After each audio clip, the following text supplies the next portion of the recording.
aren't able to join us. So hopefully I've done this correctly. Looks like it. All right, so I'm going to get started here because I do want to be super respectful of your time.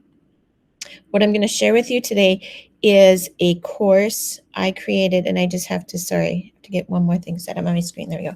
I'm going to share with you a Schoology course I created probably 2, maybe even 3 years ago to teach fluency for students. And then when we went to distance learning last year, I was amazingly surprised in a positive way how easy the transition was to go to distance learning because I'd already set up this course and I'd already established the routines with my students in the fall. So I'm presenting here on my schedule. And what I did is I would just print this out and I put it in a page protector and I put it on the door in, like I had a closet in my classroom. I put it on the closet door. You could hang it anywhere. But I wanted to create for my 3rd, 4th, and 5th graders as much independence as I could in their lesson. And so to do that, they were grouped into, I had 3 different fluency groups during this time. And so I had a yellow group, a green group, and a blue group, right, based on their read naturally levels. And so I used read naturally for this fluency class. I had 15 minutes a day with them, and I had 12 kids last year in this group. So as you can imagine, if you only have 15 minutes a day with 12 kids teaching fluency, you are not going to get to every kid every day. Right? So I had to create some blended learning. I had some station rotations going on because they had to be independent in what they did. So you can see here, my groups were the 3 different colored folders. Either they were the yellow, the green, or the blue. So I'll just run through real quick here. So on day 1, they would read teacher and they would do the hot and cold read for the read naturally. The other 2 groups are off doing something independent. So they're doing, my green group was recording on an iPad. They were just reading the passage and recording themselves. If you don't have access to iPads, they could partner read. We can brainstorm and come up with other things if you don't have the technology available to you. And then my blue group was doing Schoology comprehension. So the one thing that's important to remember is you have to get out of the mindset of we do hot and cold reads on cold reads on Monday, hot reads on Friday, because some of my kids might be doing their hot and cold read on a Wednesday, or if there was no school next week, it might fall to Thursday. So it wasn't always the same day every week that they were doing them, but they were doing the same things within a week to practice that fluency. So I did progress monitoring for FAST during this time too. So once a week, they were sitting with me and I was doing the FAST progress monitoring in a group that I had set up in FAST as well. And that's something a little separate, but I can help you get that going too. And then I think that covers all of the different rotations we had. Oh, a Schoology read along, and I'll show you those too. So this was my schedule. I'm happy to share it out to you, and you can just copy it, print it out. You don't have to recreate it, right? I'm all about working smarter, not harder. So if you want it, let me know. I'll gladly share it with you. The other thing, the Schoology course, now I'm going to show you here. Give me just a second to bring that up. Is right here. So in my Schoology course, and looks like it's not. Can someone give me a thumbs up if you can see the Schoology course? Okay, so in the Schoology course here, I've just titled it Fluency. And so I have different color folders for the different reading levels. And it's important because you can, in your Schoology course that you would create, you can change these color folders all the time. So I can go into my settings here. I can edit. Let's see if I remember how to do this. I should have practiced ahead of time. But I can change this to like a blue folder. So now my kids who have blue folders are reading 1.5. They don't have to know their levels 1.5. They just know I have to click on the blue folder. So when my class was functioning, was actually going on, so I have to move this tab a little, I had a different color folder for each level. I had, 7 different colored folders. And then as they progressed, they just got a different color folder, right? I moved up, I moved up, I moved up, so that they would know. Or I did have one student who over a long break from school really digressed. So I put him in a lower group when he came back. So, but you can just assign the folders, and then they don't have to know what level they're at, right? So I have the levels here just for the purpose of showing you. I didn't have 1.5 read naturally for the kids to see. I want you to see what I have. So then they go to their class, okay? So if it said Schoology Comprehension or Schoology Read Along, those are two of the stations I had, they would just click on their color folder. So I have a blue folder, and here are all the stories for you in here. So the first little page, they click on View, and they have a hard copy of the Read Naturally in front of them. And then I have recorded myself. Mammals. Keywords. Warm-blooded. So I've recorded myself reading every Read Naturally story. It's in here. They just hit play. They listen to it. They're instructed. And so much in September, early October is just routine. Nope, go back. You need to follow with your finger. Nope, you need a highlighter. Nope, I don't want you just sitting there. Try again. And doing it over and over, like they need to follow along with their finger, and they need to track themselves reading the passage. Again, I have 15 minutes. So by the time they get a computer, they get logged in, right? And this is a little side note, maybe you know this, but you can ask your IT guy to print out a QR code, versus if you have a student who really struggles with typing in their name and their password, IT can print out a QR code. They just scan the QR code and it logs them right in. So they would do that, and then they would listen to the story. So by the time they're actually getting to listening to the story, they've probably already lost somewhere between 5 and 7 minutes of my class. But that's okay, because they're independent, they know what they need to do, and they still have about 7 minutes to listen to this on repeat. And each story is about a minute to a minute and a half. So they're getting it like 5 times, even though it's a short amount of time. And the rule was you have to keep listening to it till I say stop, till it's time to clean up and put our things away. While they're off listening to their story, I have another group off either recording on the iPad or reading with a partner or doing whatever their station is.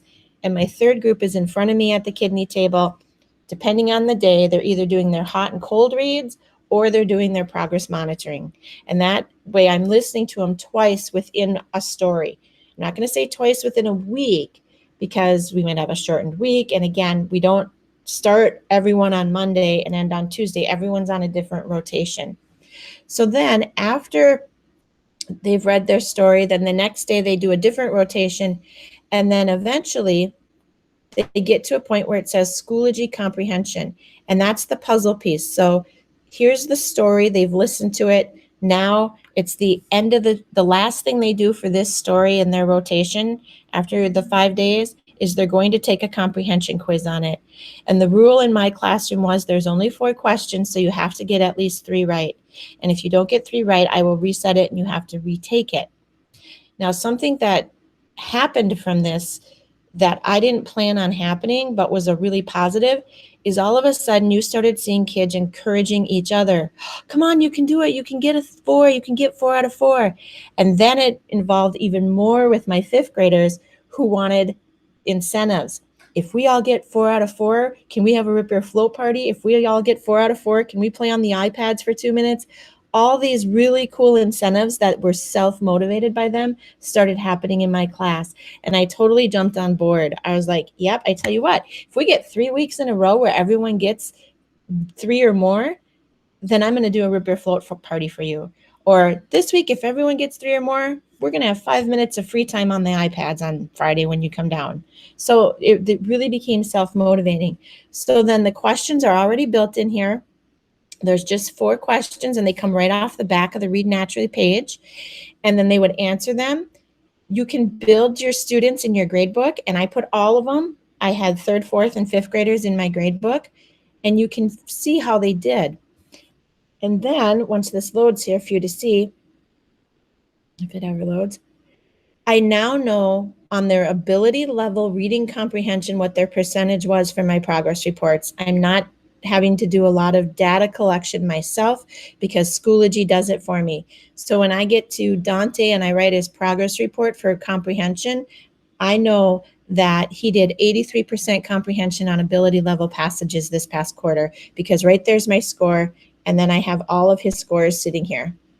So it's tracking the data for me, and I don't have to do something extra. It's all there. So I'm teaching the fluency, I'm getting my data, and I'm teaching them some independent skills all in a 15-minute period.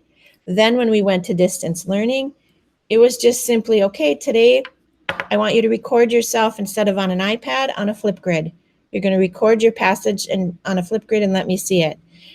For progress monitoring, I would do it during my Google Meet. Sometimes for the hot read, if I couldn't schedule all those Google Meets in my day, I would give them the option. I'm going to throw Flipgrid out there. You can do it on a Flipgrid. If you want to do it in person with Miss Knutson, just let me know. We'll schedule a Google Meet. Otherwise, read your hot read. And if you're not familiar with Flipgrid, you can set Flipgrid to time for 1 minute and then it just stops. So I would tell them I have it set, the Flipgrid set for 1 minute. So as soon as you hit start, you have to start reading. And that's what I would use to track my data. So real quick, that's what my Schoology course was. Now, if you would like the course, I am more than happy to share my resources with you. In talking with Paul Beckerman and a few other people who are a little more Schoology savvy than me, the best way would probably be for me to come out to your building and help you set up the course, and then I will export my files to you, because what would happen if I made all of you administrators on this course and just let you have access to it, all of you would be putting your kids in, and then all of a sudden we'd have like 200 kids in the grade book, and you'd be getting alerts. Maybe you teach at Hassan, but you're getting the alerts for Lincoln because they're using it too. So it would be better if we just set up a separate class for you and I just export my files. The one thing I do want to point out is when I started this course, we were like down in the 1.5, 2.0 level. And only last year did some of my kids move into the 4 and 4.5. So those levels are still a work in progress. For example, at 4.5, I only have 3 stories in here and no quizzes yet. So as I have time, I will add to that and I will increase those, but no, so it's still a work in progress for those levels 4 and 4.5. And I don't have anything beyond 4.5 right now, but if you needed it, we could certainly put it in here. However, if they're reading at a 5th grade level, they probably don't need fluency practice at the elementary level. So that's one reason why I don't have those. So with that said, any questions? I want to be super respectful of that too. Anything out there? You can just unmute yourself and ask, or if you want to type it in the chat box. Anyone? Hey, Tammy, how do you want us to notify you if we want sharing that course? How do you want us to go about doing that? Like if you need to come out versus copying and things like that? Perfect question, Caitlin. On my emails, you can book me. So if you have an email from me, which I apologize because you've gotten a lot from me in the last week, just at the bottom it says book me. You can just click that link and schedule a time.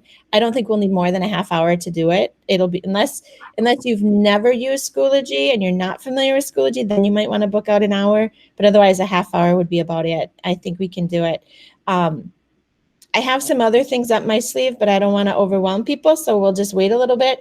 We are working on creating an SLD Schoology page to share all of our resources, so you're not recreating, Melinda's not doing something that Rebecca's doing, that Caitlin's doing. Like, let's just do it once, right? And share our resources and that. So with that said, just book me and I'll come on out and we'll get it set up.